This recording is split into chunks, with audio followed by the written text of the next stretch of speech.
Gracias por continuar junto a nosotros en la primera emisión de Informa TVX. Nos encontramos en su espacio de entrevista y como lo he anticipado ya están conmigo Juan José Urbina y Lourdes Molina. Ambos son economistas e investigadores del ICEFI. ¿Cuál va a ser el tema que vamos a desarrollar en esta oportunidad? Hablaremos de la política fiscal, endeudamiento y ajustes. Juan José, bienvenido. Gracias por estar con nosotros. No, muchas gracias. Un gusto estar por acá con ustedes. Muy amables. Lourdes, bienvenida. Muchísimas gracias por la invitación. Gracias a ustedes por acompañarnos esta mediodía. Quiero ofrecerles rápidamente un contexto del tema que vamos a desarrollar en esta mediodía. Como es conocido, el pasado jueves en sesión plenaria se aprobó la Ley de Responsabilidad Fiscal, así como la emisión de 550 millones de dólares en bonos, en los cuales 307 millones están destinados para convertir deuda de corto a largo plazo. Lo demás se distribuye en el pago del FODES, pago de remuneración a proveedores, además del subsidio al consumo de la energía eléctrica. Para el logro de tal acuerdo, en las últimas semanas, funcionarios del gobierno, diputados del FMLN y del Partido Arena realizaron reuniones, aunque por momentos resultaron improductivas, porque los representantes del Partido Arena cambiaban su postura o amenazaban con salir de la mesa de negociación. Finalmente, el jueves 10 de noviembre se firma un documento titulado Acuerdo Marco para la Sostenibilidad Fiscal, Desarrollo Económico y Fortalecimiento de la Liquidez al Gobierno de El Salvador. Una de las críticas emitidas a dicho acuerdo consiste en que en la agenda de la mesa fiscal no aparece el tema de las fuentes de ingreso a las finanzas públicas como el impuesto predial, al patrimonio o a la riqueza. La negociación se dirige a definir la segunda fase de emisión de títulos valores y retomar temas y demandas como el pago de la pensión de la Fuerza Armada, de la Ley de Veteranos de la FAES y el FMLN, el financiamiento de pensiones, entre otros puntos. Según el informe El Salvador en busca de un acuerdo nacional de sostenibilidad fiscal publicado por ICEFI en mayo de este año, se señala que en un escenario de 10 años, las finanzas públicas para recuperar la sostenibilidad de la deuda debe materializar una reforma tributaria que incluya nuevos impuestos, una leve reducción del gasto y repotenciación de la administración tributaria para reducir la evasión. Dicho esto, entonces, nos acompañan dos economistas e investigadores del Instituto Centroamericano de Estudios Fiscales, ICEFI, Lourdes Molina y Juan José Urbina. Quiero agradecer, Juan José, porque esté con nosotros y me gustaría que iniciemos, ya hablaremos del tópico del país, claro, pero un poco el entorno regional. Y una de las características que tiene el ICEFI es que formulan análisis de la situación económica en Centroamérica, de los diversos países de la región. En ese caso, José, ¿cuáles aspectos ustedes señalaría como los más importantes para entender el estado actual de las finanzas públicas en Centroamérica? Claro, bueno, en los últimos años hemos visto un deterioro de las finanzas públicas en toda la región. Por ejemplo, únicamente Honduras es el único que ha hecho una reforma tributaria, porque no fue fiscal, sino que del tema tributario, nada más a través de impuestos, que tuvo de gran envergadura, que esto fue subir su impuesto sobre las ventas del 13 al 15. Y eso le ha mejorado las finanzas públicas a Honduras, pero ¿a costa de qué? No, una vez a costa de un impuesto indirecto al ingreso y entonces carga más en los que menos pueden pagar, ¿verdad? Y entonces no es de corte progresivo. Ahora, también se ha visto problemas que se han dado en Costa Rica, porque Costa Rica lleva 20 años sin lograr una reforma tributaria. Entonces hemos visto que la Costa Rica, que era dedicada a un Estado benefactor, que tenía los mejores programas, que eran admirados por la región, ahora estos comienzan a decaerse, ¿verdad? Y su nivel de endeudamiento comienza a crecer. Entonces, lo que sí tiene Costa Rica, que no tenemos en El Salvador, es que ellos sí mantienen su nivel de crecimiento económico. Entonces eso compensa un poco este deterioro de las finanzas públicas. Y por otro lado, por ejemplo, tenemos a Nicaragua, ¿no? Nicaragua sigue creciendo, las donaciones que ellos tenían están comenzando a disminuir, pero también hubo una alta dependencia de las donaciones por parte de Venezuela, ¿verdad? Y entonces ¿cuál va a ser el reto de ellos para lograr mantener sus programas sociales o su nivel de gasto con la ausencia de estas donaciones? Y por último tendríamos entonces a Guatemala, ¿verdad? Guatemala sigue siendo la carga tributaria más baja, el nivel de participación del Estado más bajo, y entonces ¿qué queda en Guatemala, verdad? Sí, tienen el nivel de deuda, el menor nivel de deuda, los menores niveles de déficit, pero tienen las altas tasas de desnutrición, tienen alta tasa de mortalidad infantil, y entonces todos sus indicadores sociales, en lugar de mejorar, van en detrimento, ¿no? Entonces, es ahí donde nosotros nos encargamos como el Instituto Centroamericano de Estudios Fiscales de justamente eso. Nosotros sí decimos, bueno, miren, las finanzas públicas no es solo para tener cuentas claras y números que cuadren. La política fiscal, su objetivo es servir para el desarrollo sostenible, pero también para aportar al desarrollo humano de los países. Lourdes, otro de los elementos que me gustaría resaltar es el tema de la deuda pública o los niveles de deuda pública. Desde la lectura del ICEFI, ¿cómo identifican este indicador a nivel centroamericano? ¿En qué países ustedes destacan que la precisión o las acciones de gobierno deben ser prioritarias y en otros que sus niveles de deuda pues están manejados, están sostenidos? Bueno, cuando hablamos de los niveles de deuda, quizás El Salvador es el que se lleva el primer lugar, que son los problemas que estamos viendo que se están manifestando actualmente. Los demás países, en el caso de Costa Rica, ya lo mencionaba Juan José, ha ido creciendo en los últimos años. En el caso de Nicaragua hay poca transparencia en cuanto a los verdaderos niveles de deuda pública que hay. En el caso de Panamá, bueno, se compensa por el crecimiento económico que hay. Honduras y Guatemala son casos apartes. En el caso particular de Guatemala, en términos macroeconómicos, la deuda está en los niveles deseados, que todas las instituciones financieras lo felicitan, podríamos decirlo. Sin embargo, y es un poco quizás la perspectiva que desde ICEFI tenemos, no es suficiente esto. O sea, porque ¿de qué le ha servido a Guatemala hasta al día de hoy tener niveles de deuda bastante bajos, pero la deuda social se ha incrementado? Entonces, al final, cuando hablamos nosotros de política fiscal, cuando hablamos específicamente de deuda, tenemos que preguntarnos. Obviamente no es endeudarnos por endeudarnos, sino que también la deuda puede ser un instrumento para empezar a apostarle a las prioridades que como país definamos. Como El Salvador lo ha hecho hasta el momento, no ha sido la prioridad, pero no por eso hay que satanizar la deuda. Es como en las finanzas personales. Así como la deuda puede servir para pagar un viaje que lo va a disfrutar 2 días, también puede servir para financiar una casa.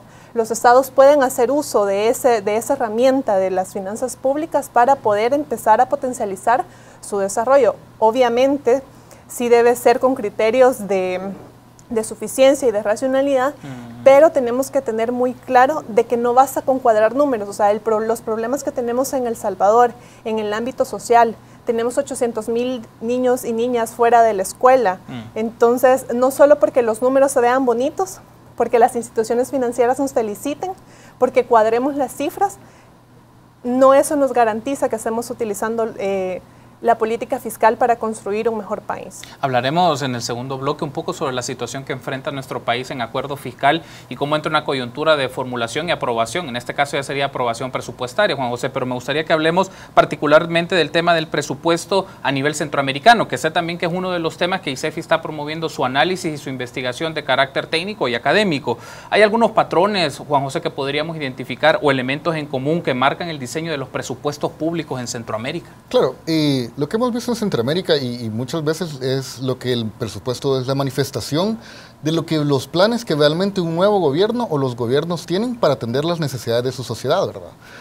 Y entonces podemos ver, por ejemplo, cómo Panamá y Honduras le han apostado, incluso Nicaragua, le ha apostado mucho a la inversión en infraestructura. Digamos, Honduras ha logrado reducir su deuda, pero en los últimos años ha dicho, no, bueno, necesitamos endeudarnos porque necesitamos 9 carreteras, necesitamos hospitales, escuelas, ¿no? Y entonces, la compensación es a través del endeudamiento, pero también podemos ver cómo han aumentando la apuesta a la educación, la apuesta a salud, la apuesta al gasto social.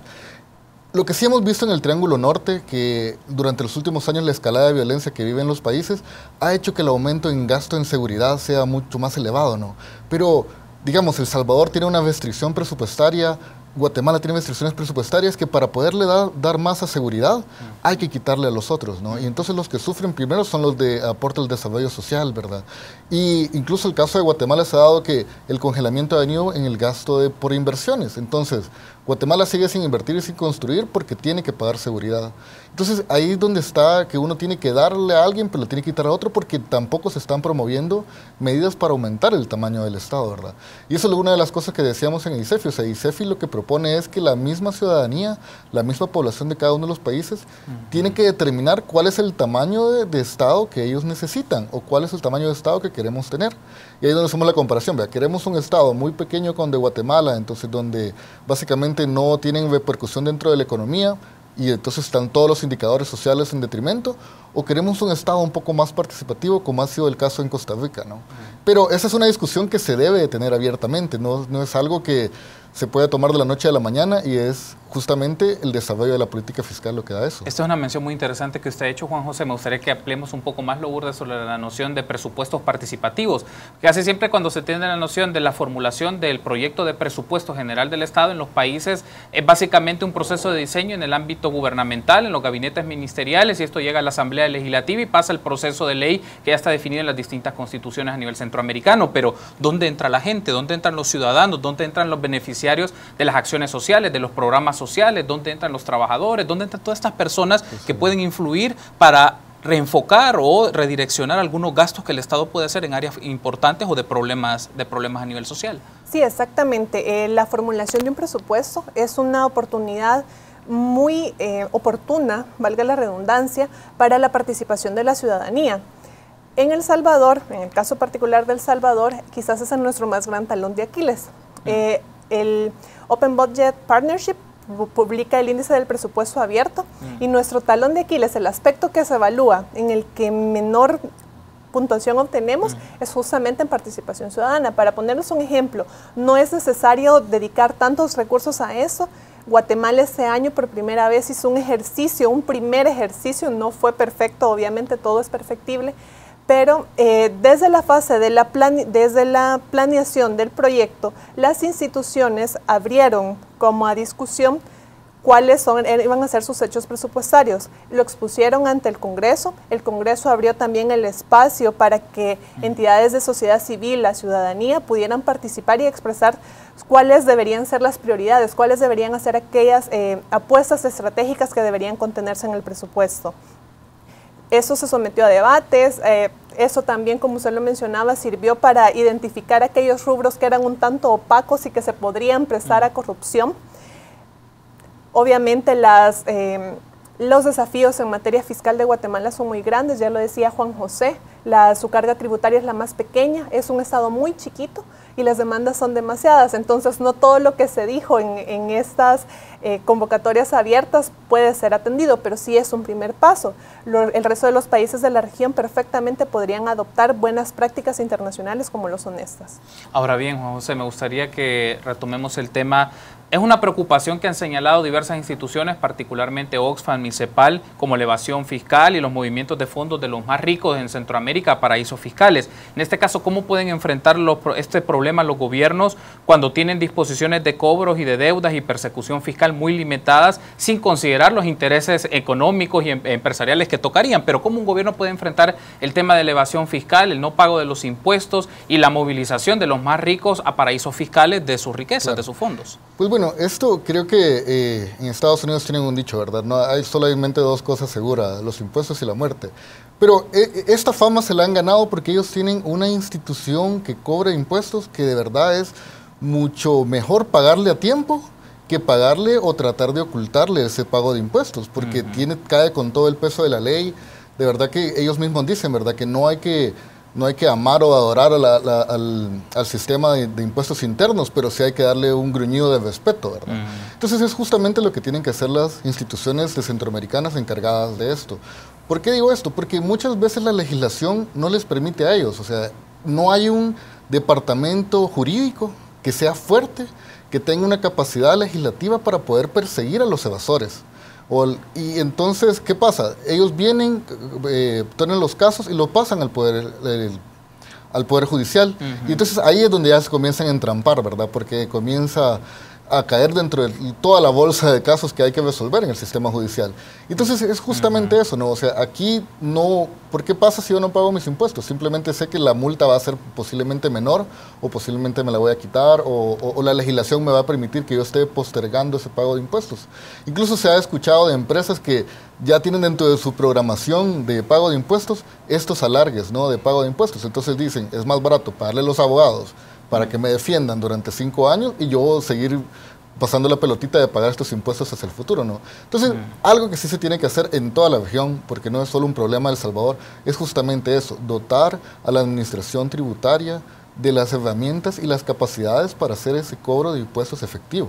Tenemos que hacer una pausa, Juan José y Lourdes, pero me gustaría que en el segundo bloque hablemos de la valoración que tiene el ICEFI, de lo que está pasando en este momento en El Salvador, del acuerdo fiscal, y entiendo que también tendrán un evento estos próximos días donde van a reflexionar sobre este ajuste fiscal o los acuerdos de ajuste fiscal y la formulación del presupuesto. Entonces, me gustaría que ampliemos sobre eso en la segunda parte. En esta mediodía, del lunes 14 de noviembre, nos acompañan Juan José Urbina y Lourdes Molina, economistas e investigadores del ICEFI, y el tema que estamos desarrollando en el segmento de entrevista es política fiscal, endeudamiento y ajustes. Permítanos una pausa, regresamos en instantes.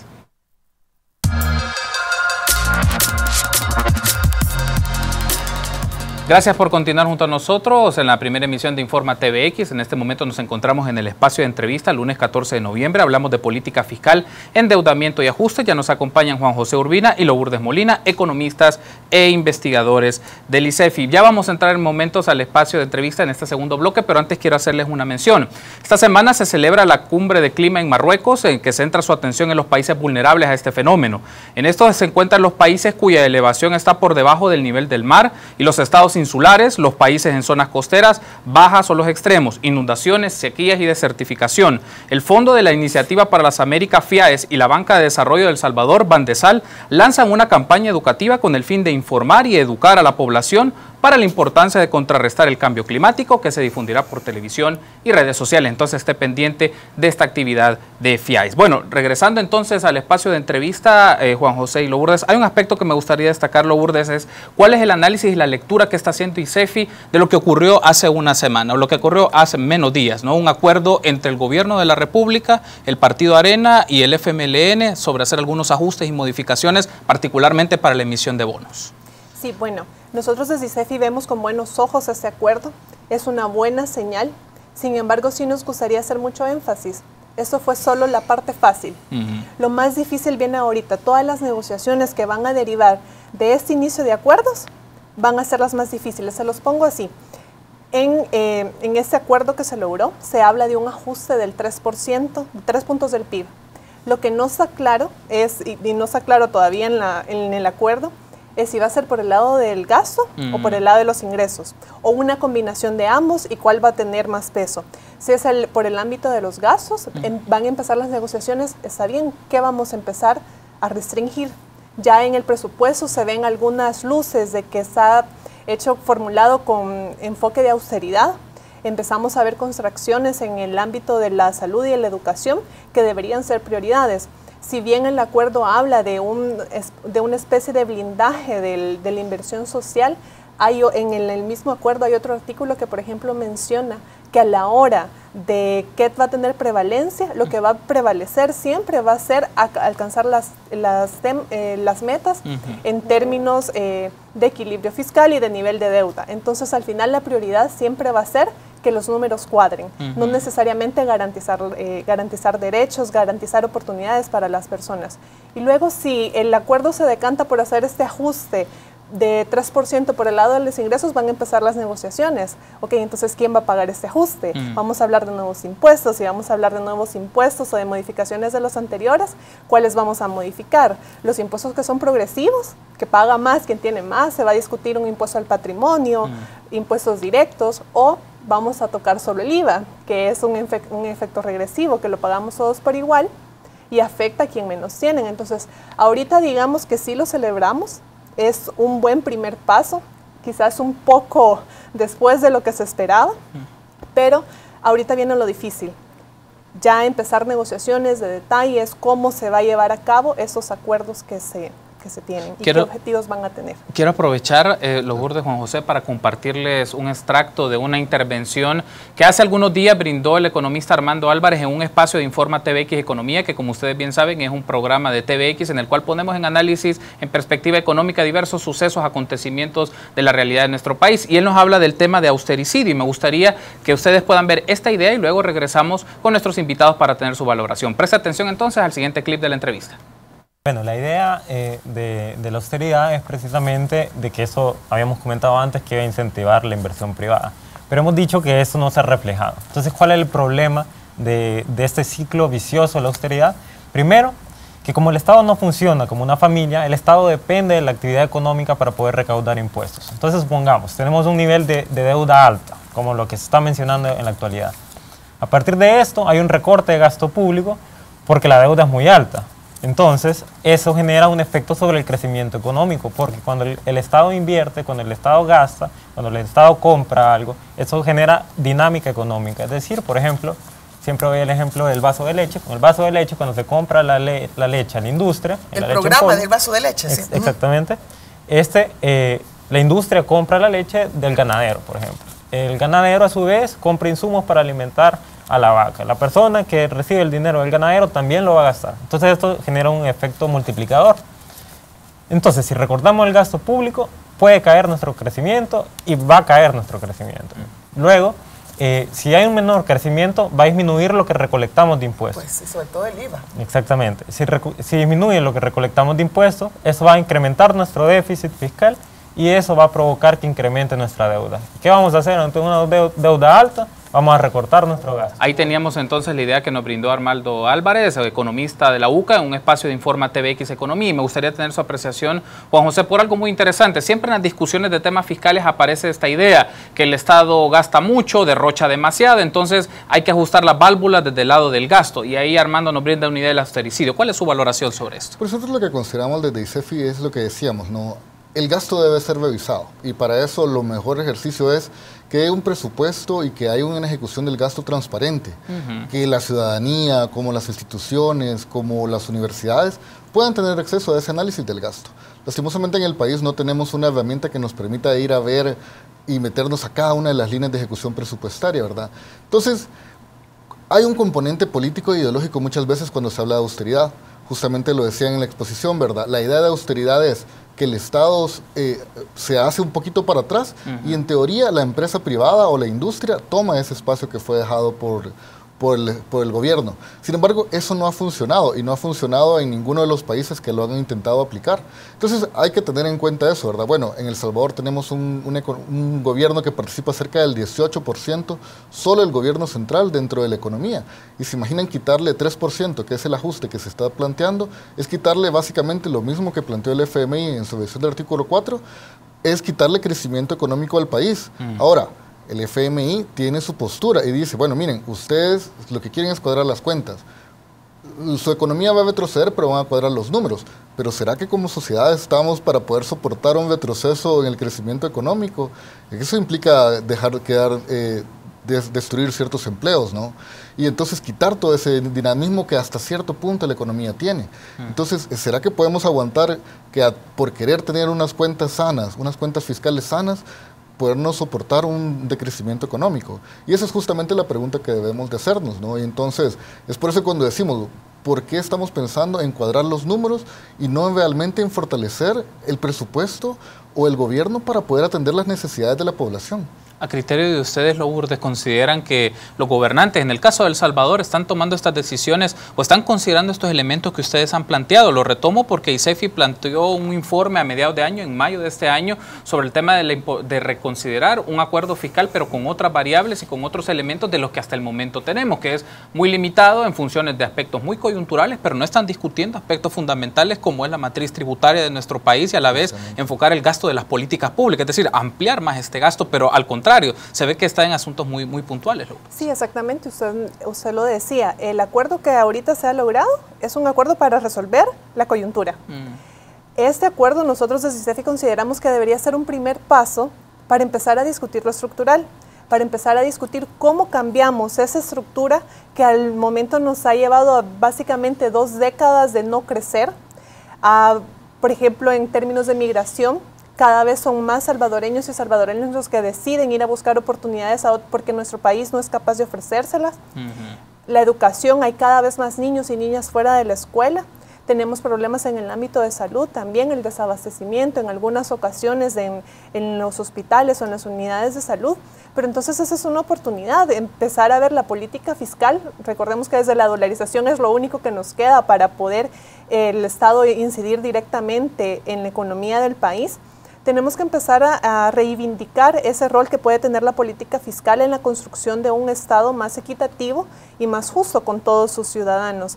Por el lado de los ingresos, totalmente de acuerdo con usted, tenemos que empezar a cambiar nuestra estructura tributaria hacia una que tenga criterios de mayor progresividad, donde quien tiene más efectivamente contribuya más a la construcción de la sociedad.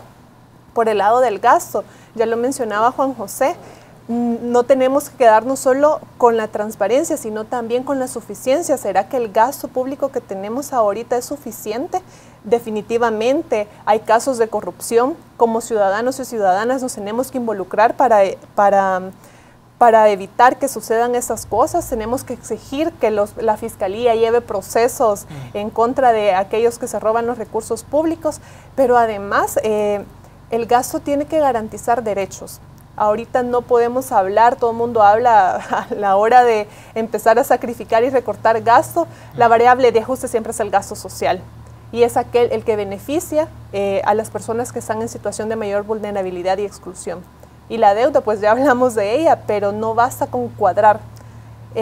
No nos tenemos que limitar a que los números se vean bien, porque al final a veces como economistas pecamos y creemos que con que los números cuadren es suficiente, pero detrás de esos números hay personas, hay familias, hay niños, hay niñas, hay personas que deciden irse a Estados Unidos porque no les estamos dando las oportunidades. Entonces la política fiscal la tenemos que reivindicar.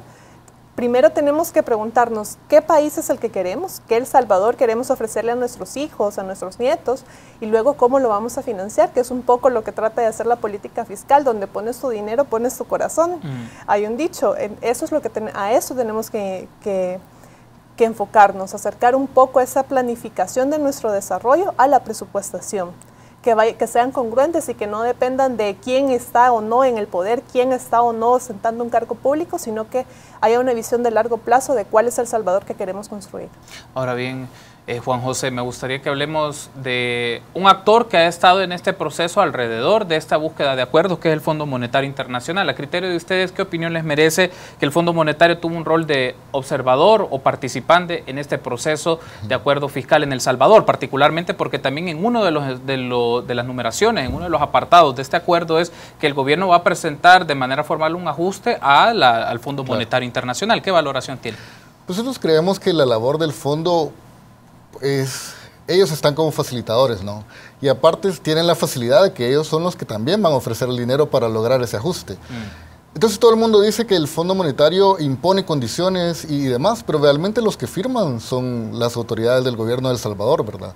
El gobierno les dice, miren, ustedes se comprometen a este ajuste que están planteando, yo les doy el dinero para poder hacerlo. Pero ustedes se comprometieron a esto. Entonces es como, ellos sí ponen sus condiciones, pero es nuestro gobierno quien las acepta.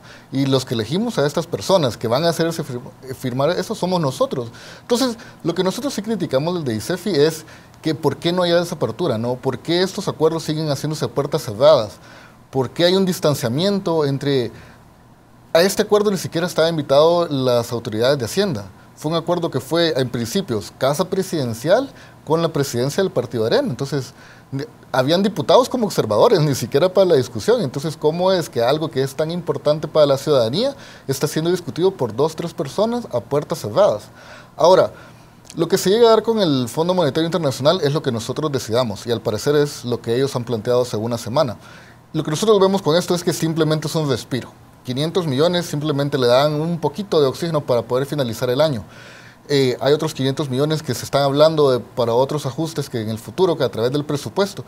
Pero eso es insuficiente realmente para cerrar el año. Entonces, si seguimos con una política fiscal un poco miope, ¿verdad? Que simplemente está pensando en la subsistencia, que ha sido la política fiscal de El Salvador durante los últimos 10, 15 años, simplemente sobrevivir, ¿verdad? Llegar a fin de año y nunca apostarle a un país, a un desarrollo de país. Entonces, lo que estamos viendo es que con los acuerdos tal cual está ahora, vamos a seguir en el siguiente año con la misma discusión sobre la reforma del tema de pensiones. Posiblemente vamos a necesitar una vez más la emisión de eurobonos para poder sanear las letras del Tesoro y todos los gastos que no están considerados dentro del presupuesto. Entonces, lo que se pide es, bueno, como ciudadanía de verdad que tenemos que involucrarnos porque es ahí donde está el dinero, es ahí donde está la forma de hacer que el país salga adelante y no puede quedarse en discusión de unas pocas personas. Lourdes, tenemos que cerrar la entrevista con esta idea. Se ha aprobado una ley de responsabilidad fiscal. A criterio de ICEFI, ¿cuáles son los elementos fundamentales que marca responsabilidad fiscal? Si este puede ser uno de los términos que aplican para el análisis. Bueno, la responsabilidad fiscal debería ser sobre todo que el Estado cumpla con su propósito. La Constitución lo dice, garantizar el bienestar de todos y todas. La responsabilidad fiscal no es simplemente cuadrar cifras. Obviamente tenemos que discutir aspectos técnicos, pero debería estar todo basado en garantizar derechos, garantizar oportunidades, garantizar el bienestar de las personas. ¿Tienen ustedes una actividad el día de mañana? Solo nos gustaría que nos hable un poco, estamos cerrando la entrevista, pero hay una actividad que entiendo que es de divulgación al público en general, que se habla sobre presupuesto en esta coyuntura de ajuste fiscal. ¿Nos comenta un poco, Lourdes, de qué va esta actividad? El evento es el día miércoles, es por la mañana. Vamos a discutir el proyecto del presupuesto. Vamos a tener a representantes de las dos bancadas más grandes, de los dos partidos políticos más, con mayor participación en la Asamblea Legislativa. Vamos a tener un diálogo ciudadano, ya lo decía Juan José, el presupuesto y todos los ajustes que se están realizando ahorita no son algo exclusivo de ARENA y del FMLN. Diferentes sectores deberían estar abiertos e incluso esto no es solo para darle transparencia, sino también para darle legitimidad.